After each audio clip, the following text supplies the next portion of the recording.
looking for a coaching institute that can help you crack the entrance examination and get you a government job?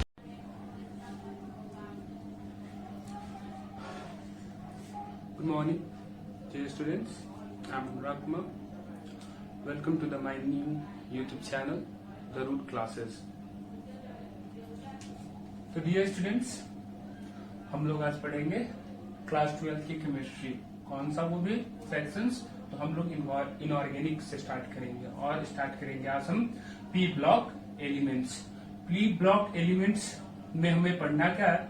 तो group 15 elements मतलब वर्ग 15 के तत्वों के बारे में हमें आज पढ़ने हैं। तो चलिए स्टार्ट करते हैं। अब देखिए, जैसा आपने पढ़ा होगा 11th में पीरियडिक टेबल में कि पी ब्लॉक हमारा कहां से कहां तक होता है, तो वर्ग 13 से 18 आपका क्या होता है? पी ब्लॉक होते हैं। कहने का मतलब क्या हुआ कि पी ब्लॉक एलिमेंट को आप कैसे पहचानोगे? तो किसी भी तत्व का जब आप इलेक्ट्रॉनिक विन्यास लिखोगे, यदि बाह्यतम इलेक्ट्रॉन पी सबसेल में जाता है तो वो पी ब्लॉक एलिमेंट कहलाता है। और आपको पता है कि पी ब्लॉक एलिमेंट कहां से कहां तक होगा? 13 से 18, वर्ग 13 से 18। देखो, इसको पहचानने का तरीका क्या है? कैसे पहचानेंगे कि कौन सा वर्ग 13 का होगा, 14 का होगा या फिर 15 का तत्व होगा? तो इसके लिए तो आपको पढ़े होंगे 11th में कि सिंपल सा फॉर्मूला है 10 प्लस बाहरी कक्षा का इलेक्ट्रॉन। तो देखो, हम यहाँ पे फॉर्मूला से इसको नहीं पढ़ेंगे, हम सिर्फ इतना याद रखेंगे कि पी ब्लॉक 13 से 18 होता है। इसको हम दूसरे ढंग से पढ़ेंगे। यदि पी में एक इलेक्ट्रॉन जाए तो वो वर्ग कौन सा होगा? 13। अगर 2 इलेक्ट्रॉन जाए तो वर्ग 14।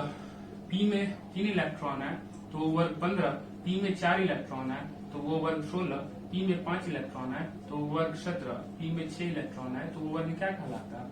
18 कहलाता है। तो इस बातों को आप याद रखिएगा कि अगर पी में 1 इलेक्ट्रॉन जाए तो उसे वर्ग 13 कहेंगे। यदि बाह्यतम पी सबसेल में अगर 2 इलेक्ट्रॉन जाए तो वो वर्ग 14 का तत्व होगा। 3 इलेक्ट्रॉन आएगा तो वो 15 का। 4 इलेक्ट्रॉन आएगा तो वो 16 का। 5 इलेक्ट्रॉन आएगा तो वर्ग 17 का। और 6 इलेक्ट्रॉन आएगा तो वो वर्ग 18 का तत्व कहलाएगा। चलिए, तो अब हम स्टार्ट करते हैं पी ब्लॉक एलिमेंट में ग्रुप 15 एलिमेंट्स। और आपको पता होगा कि ग्रुप 15 एलिमेंट्स में कौन कौन से तत्व आते हैं। अगर वर्ग 15 की बात करें, अगर हम वर्ग 15 की बात करते हैं तो लिखिएगा वर्ग 15 में 5 तत्व आते हैं। वर्ग 15 में 5 तत्व आते हैं। कौन कौन से वो तत्व है? तो वो तत्व आपके हैं नाइट्रोजन। वो तत्व आपका क्या है? नाइट्रोजन। परमाणु संख्या 7 होता है और परमाणु भार इसका कितना होता है? 14। फिर पी का मतलब होता है फास्फोरस। परमाणु भार 15 और संख्या 15 और भार कितना होता है? 31 होता है। आर्सेनिक। एस का मतलब होता है आर्सेनिक। 33 होंगे यहाँ पे, 33 155। एस बी, इसको कहते हैं एंटीमनी। वैसे इसका लैटिन नाम स्टीबियम होता है और इसको हम यहाँ पे क्या पढ़ेंगे? एंटीमनी।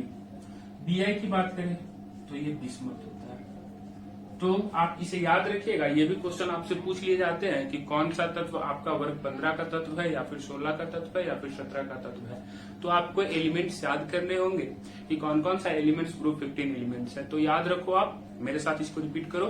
पहला होता है नाइट्रोजन, दूसरा होता है फास्फोरस, तीसरा होता है आर्सेनिक, चौथा होता है स्टीबियम दैट मीन्स एंटीमनी, और 5वां होता है आपका बिस्मथ। तो आप इन तत्वों को याद रखेंगे कि ये वर्ग 15 के तत्व है।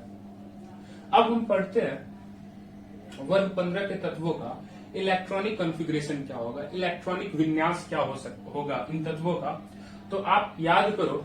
चलो, इलेक्ट्रॉनिक विन्यास को हम थोड़ा सा रिवाइज करते हैं कि इलेक्ट्रॉनिक विन्यास लिखते कैसे है। तो आप याद रखिएगा कि उपकक्षा कितनी होती है? उपकक्षा, और ये आपके उन उपकक्षाओं में इलेक्ट्रॉन की संख्या, उन उपकक्षाओं में इलेक्ट्रॉन की संख्या। तो आप याद रखो कि उपकक्षा कितनी होती है? तो 4 उपकक्षा होती है, एस, पी, डी और एफ।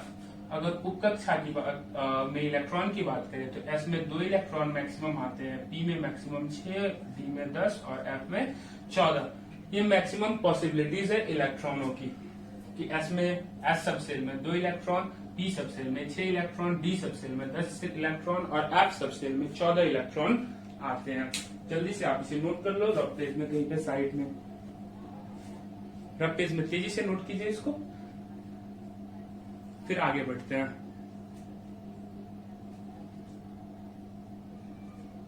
चलिए, नोट कर लिया होगा आपने। दूसरी बात, आपको इन ऊर्जा स्तर, ये जो ऊर्जा स्तर क्रम होगा आपने पढ़ा होगा, उसको याद रखने होंगे। तो उसको याद रखने का तरीका क्या बताया था हमने, कि आप उसको ऐसे सजा लो, जैसे मैं यहाँ पे लिख रहा हूं, ये इलेक्ट्रॉनों को ऊर्जा स्तर के हिसाब से उपकक्षाओं में भरने का तरीका होता है। तो आप ऐसे मेरे साथ सजा लो, रफ पेज में ही लिखिएगा। ये एज ए रिकॉल करने के लिए हम इसे पढ़ रहे हैं, वैसे आपने इसे पढ़ा भी होगा।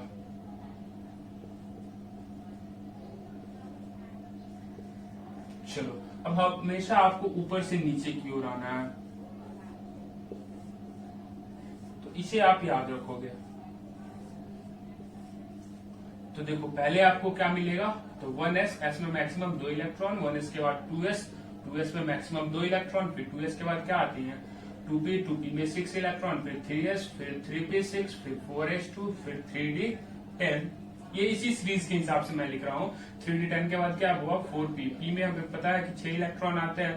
5s, s में कितने इलेक्ट्रॉन आते हैं 2 इलेक्ट्रॉन आते हैं। फिर 4d, d में मैक्सिमम 10 आते हैं। फिर 5p, फिर 5p के बाद 6s, 6s के बाद क्या हुआ 4f, 4f के बाद क्या है बाबू 5d, 5d के बाद क्या है 6p, 6p के बाद क्या है 7s, 7s के बाद क्या है 5f, 5f के बाद क्या हुआ 6d और फिर 6p। बाकी सब ऐसे ही चले जाएंगे। तो आप इस ऊर्जा स्तर को याद रखिएगा। यहाँ पे आप एक स्क्रीनशॉट ले सकते हो, तो जल्दी से आप स्क्रीनशॉट ले लो, फिर आगे बढ़ते हैं।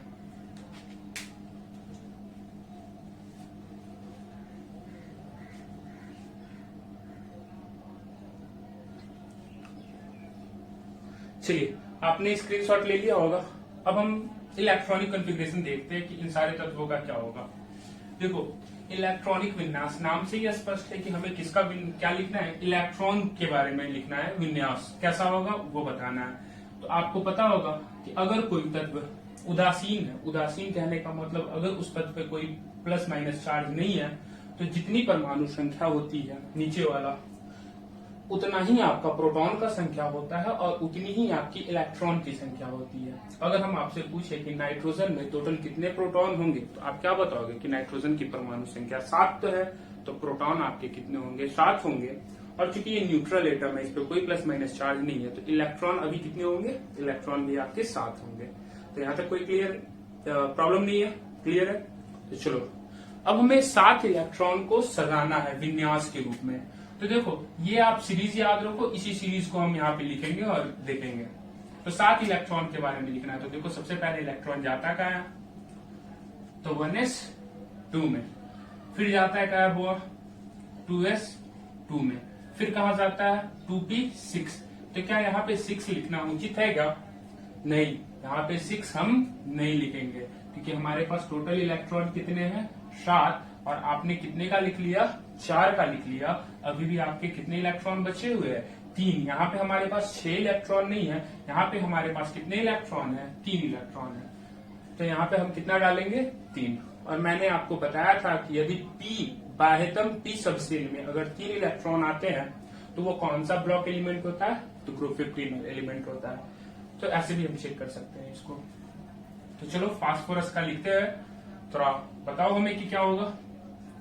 तो पहला होगा 1s2, फिर क्या होगा 2s2, फिर 2p 6, फिर 3s2, फिर स्टॉप हो जाओ, काउंट करके देख लो, 2 6 4 10, 2 4 6 4 10 2 12, और हमें लिखने कितने के 15 के। तो 3s के बाद क्या आता है बुआ 3p 3।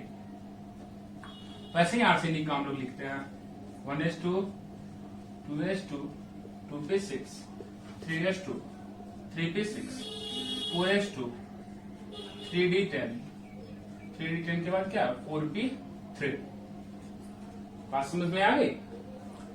तो हम एक चीज ऑब्जर्व करो कि यहाँ पे बाह्यतम अगर शेल की बात करें तो बाह्यतम शेल दूसरा है, और यहाँ पे एस में कितने इलेक्ट्रॉन है 2 इलेक्ट्रॉन है, और पी में कितने इलेक्ट्रॉन है 3 इलेक्ट्रॉन है।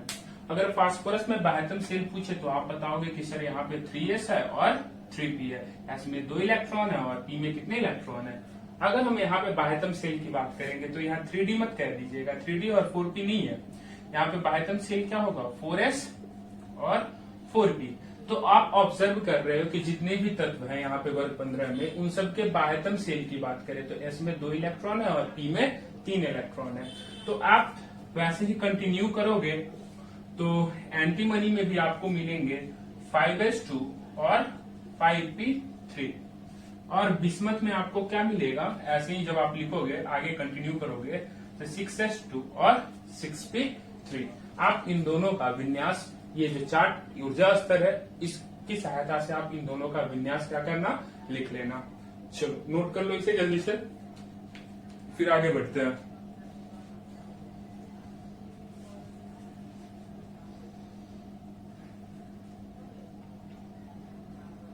ऐसा ले लीजिए जल्दी से। चलिए, तो ये तो था इलेक्ट्रॉनिक कॉन्फ़िगरेशन जो हम लिख रहे थे। अब हमें लिखना है विन्यास, लिखना है वो भी अक्रिय गैस के पदों में। तो अक्रिय गैस आपके कौन कौन से होते हैं, अब आप उसे याद रखो। चलो इन सबको मैं क्लीन करता हूं।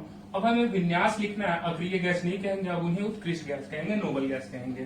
तो चलो अब विन्यास जो हम लिखते हैं वो किसके पदों में लिखेंगे, उत्कृष्ट गैस। और आपको पता है कि उत्कृष्ट गैस कौन कौन है और उनका विन्यास क्या है। अगर हीलियम की बात करें तो विन्यास आपको पता है कि क्या है 1s2। नियोन 10 होते हैं तो 1s2, 2s2, 2p6। नियोन के बाद आता है आपका आर्गन 18, तो 1s2, 2s2, 2p6, 3s2, 3p6। वैसे ही आर्गन के बाद आते हैं क्रिप्टन। इसका आप लिख लोगे तो यहाँ पे आएगा आपको 4s2, 4p6। अगर क्रिप्टन की बात करें जेनन की, तो जेनन का लिखोगे तो यहाँ पे आएगा 5s2, 5p6। और फिर रेडॉन 83 की बात करेंगे तो रेडॉन का आएगा 6s2, 6p6। तो इस अक्रिय गैस को आप याद रखिएगा। अब इसकी सहायता से हम क्या करेंगे, विन्यास को लिखेंगे अक्रिय गैस के पदों में। तो लास्ट वाला आपको साफ नहीं दिख रहा है, वो रेडॉन है, आयरन है।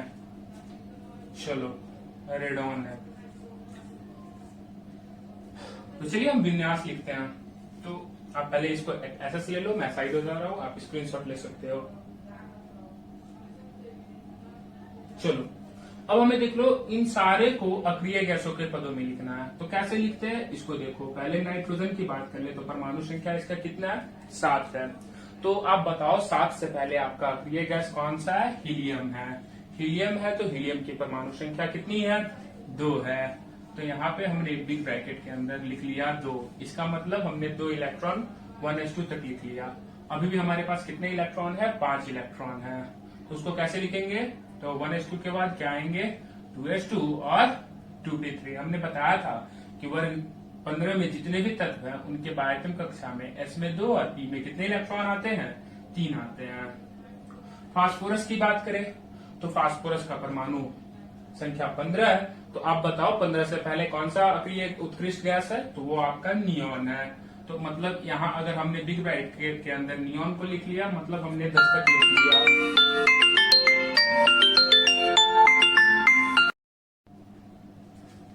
चलिए, तो हम बात कर रहे थे फास्फोरस की। तो फास्फोरस के परमाणु संख्या 15 होती है। तो 15 से पहले आपका अक्रिय गैस आपका 10 नियोन का है। तो नियोन का 10 है, तो हमने 10 तक लिख लिया। अब इसके आगे कैसे लिखोगे, तो मैं बार बार बोल रहा हूँ कि बाह्यतम जो विन्यास होगा आप उसे लिख देने हैं। आर्सेनिक की बात करें तो 33 है। तो 33 से पहले कौन सा अक्रिय गैस है, हुआ आर्गन है, आर्गन। और फिर यहाँ पे इसका मतलब क्या हो गया, हमने 18 तक लिख लिया। अब यहाँ पे ये गलती मत करना कि आप लिख लेना 4s2 4p3, नहीं, यहाँ पे 3d भी होता है और वो 3d कितने हो जाएंगे 10। अब देखो 18, 10 28, 2 30 और 3 33। यहाँ पे फिर से हम बात करें तो यहाँ पे आपके क्या होंगे क्रिप्टन 36, और फिर यहाँ पे क्या हो जाएगा बुआ क्रिप्टन की बात करें तो 36 तक हो गए। तो यहाँ पे देख लो 36 कहाँ होता है, 2 4 6 14 2 12 6 18 2 20 30 36। अब बचे क्या, 5s मतलब बचे 4d10 5s2 5p6। ऐसे बिस्मत का लिखोगे तो बिस्मत के आगे रेडॉन छूट रहा है क्या, सॉरी क्या हो गया 36, एसबी का छूट गया क्या, arsenic nitrogen phosphorus arsenic antimony और बिस्मत। हाँ तो ये आपका सॉरी यहाँ पे रेडॉन नहीं होंगे, यहाँ पे जेनॉन होगा, जेनॉन 54 तक हो गए, मतलब आपके कहां तक हो गए 6s2 और सॉरी 5s2 और 5p6 तक हो गए, मतलब 5s2 क्या 3 4 5 बिस्मत की लिखनी है तो बिस्मत ये सही है। तो फिर यहाँ पे आपका क्या हो जाएगा, यहाँ पे हो जाएगा आपका 4f14 फिर हो जाएंगे 5d10 6s2 और 6p6। तो ये आप नोट कर लेना। तो यहाँ पे 3 होंगे और यहाँ पे भी 3 होंगे, सॉरी। चलिए तो ये आपका अक्रिय गैसों के पदों में विन्यास था, आप इसे नोट कर लीजिएगा, तेजी से नोट कर लीजिए आप इन्हें।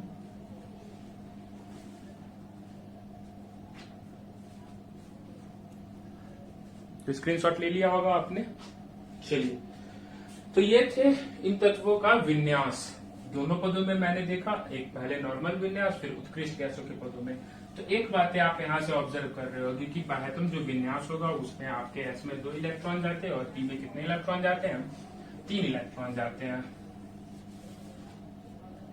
चलिए तो अब आगे बात करते हैं। तो एक नोट पॉइंट लिख लीजिएगा, ये नोट पॉइंट एग्जाम में पूछे जा सकते हैं कि लिखिए आप, मैं बोल रहा हूं कि वर्ग 15 के तत्वों का बाह्यतम इलेक्ट्रॉनिक विन्यास वो होता है आपका NH2 और NP3 होता है। चलिए नोट कर लीजिए, ये इंपॉर्टेंट कर लीजिएगा, एग्जाम में पूछे जा सकते हैं।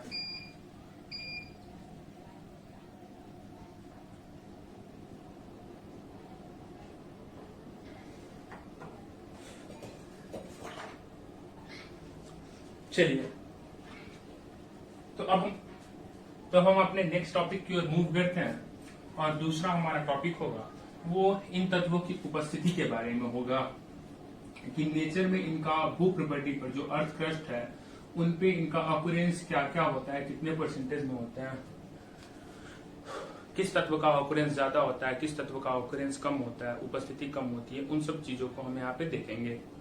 तो चलिए उपस्थिति, इसमें मैं आपको बोल के लिखवाता हूं, आप मेरे साथ लिखिएगा, मैं जब बोल रहा हूँ तो आप अपने कॉपी में राइट डाउन कीजिएगा। चलिए स्टार्ट करते हैं, लिखेंगे। उपस्थिति के मामले में भू प्रॉपर्टी पर ये तत्व अल्प मात्रा में पाए जाते हैं। ये तत्व अल्प मात्रा में पाए जाते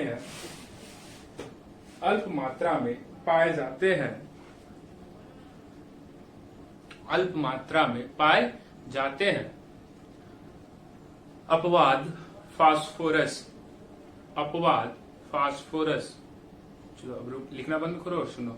कहने का मतलब क्या हुआ कि ये भू प्रॉपर्टी अर्थ क्रस्ट की बात करें तो ये सारे तत्व बहुत ही लेस अमाउंट में पाए जाते हैं, बहुत ही कम प्रचुर होते हैं। अपवाद सिर्फ फास्फोरस ही है जो इन 5 तत्वों में सबसे अधिक मात्रा में पाया जाता है। बात समझ गए?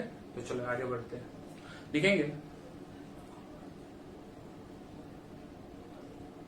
उपस्थिति के मामलों में भू प्रॉपर्टी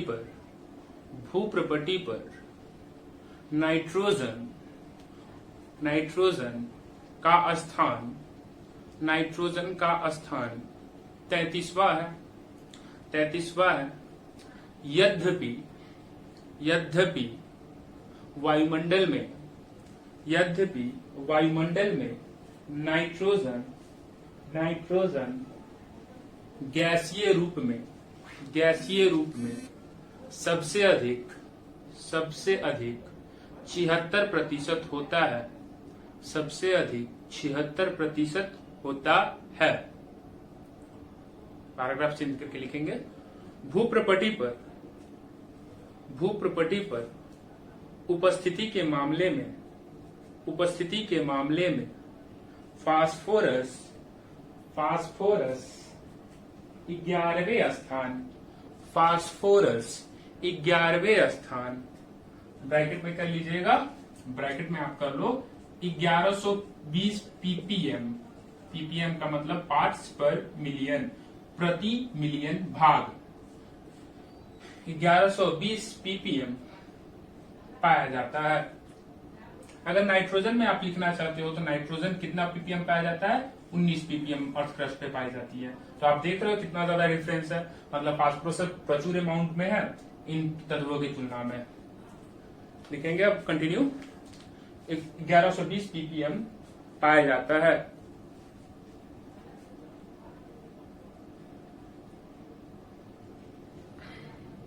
ppm पाया जाता है। चलिए आगे बढ़ते हैं, फिर मेंशन कीजिएगा। फास्फोरस मुख्यतः एपेटाइट के रूप में पाया जाता है। हमारे शरीर की हड्डियां और दांतों में भी फास्फोरस पाया जाता है। इसके अतिरिक्त कई जैविक अंगों जैसे डीएनए, आरएनए, एडीपी इत्यादि में भी फास्फोरस पाया जाता है। हो गया। चलिए अब पैराग्राफ चेंज करके लिख लेंगे, बाकी अन्य सभी तत्व मतलब कौन कौन से तत्व, आर्सेनिक, एंटीमनी और बिस्मथ उपस्थिति के मामलों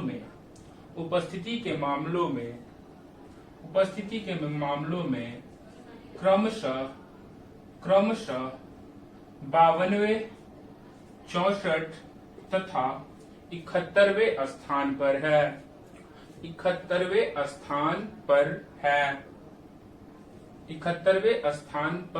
है। चलो अब याद रखो, अब यहाँ पे आपसे एग्जाम में क्वेश्चन पूछा जाता है, ये वर्ग 16 से जनरली रिलेटेड है, फिर भी हम यहाँ पे देख लेते हैं कि बताओ कि भूप्रपटी पर, अर्थ क्रस्ट पर कौन सा तत्व सबसे प्रचुर मात्रा में पाया जाता है। भूप्रपटी पर कौन सा तत्व सबसे प्रचुर मात्रा में पाया जाता है। तो याद रखेंगे ऑक्सीजन 46.6% है जो सबसे ज्यादा पाया जाता है। आपको पता होगा कि ऑक्सीजन क्या है, अधातु है। तो इस क्वेश्चन को ऐसे भी पूछा जा सकता है कि वह कौन सा अधातु है जो भूप्रपटी पर सबसे अधिक मात्रा में पाया जाता है, और वो अधातु आपका क्या है, ऑक्सीजन है। वो कितने है, 46.6% है। अब बात करें सिलिकॉन की, तो सिलिकॉन आपका उपधातु है जो लगभग 27% के आसपास में पाया जाता है। फिर एल्युमिनियम आती है लगभग 7 या 8% के आसपास में। तो आप इन तत्वों को याद रखो, ये आपके एग्जामिनेशन में पूछे जाते हैं। ये पूछा गया सवाल होगा, ये ऊपर वाला और ये सबसे नीचे वाला। क्वेश्चन कैसे पूछे गए हुए हैं कि भूप्रपटी पर सर्वाधिक मात्रा में पाया जाने वाला तत्व कौन सा है, तो वो ऑक्सीजन है। कितना पाया जाता है, तो 46.6% पाया जाता है। अगर सिलिकॉन की बात करें तो सिलिकॉन कितने प्रतिशत पाई जाती है, 27% लगभग। ये क्या है, आपकी उपधातु है। तीसरा जो इम्पोर्टेंट क्वेश्चन होगा आपके लिए कि वह कौन सा धातु है जो भूप्रपटि पर सबसे अधिक मात्रा में पाया जाता है। धातु कहूंगा तो वो आंसर आपका क्या होगा, एल्युमिनियम होगा। जब हम अधातु कहेंगे तो आंसर आपका क्या होगा, ऑक्सीजन होंगे। तो ये यहाँ से इन दोनों को आप याद रखिएगा, ये आपके बोर्ड एग्जामिनेशन में ऑब्जेक्टिव के रूप में पूछे गए हुए हैं और ये बार बार रिपीट भी किए जाते हैं। तो चलो आज के लिए हम इतना ही रखते हैं, बाकी फिर आपको वीडियो अपलोड की जाएंगी हमारे चैनल पे द रूट क्लासेस। तो अगर आपको ये वीडियो पसंद आए तो ज्यादा से ज्यादा लाइक कीजिए, शेयर कीजिए और इसे सब्सक्राइब कीजिए। चलिए थैंक यू। फिर नेक्स्ट वीडियो बहुत जल्दी अपलोड होंगी इसके बाद का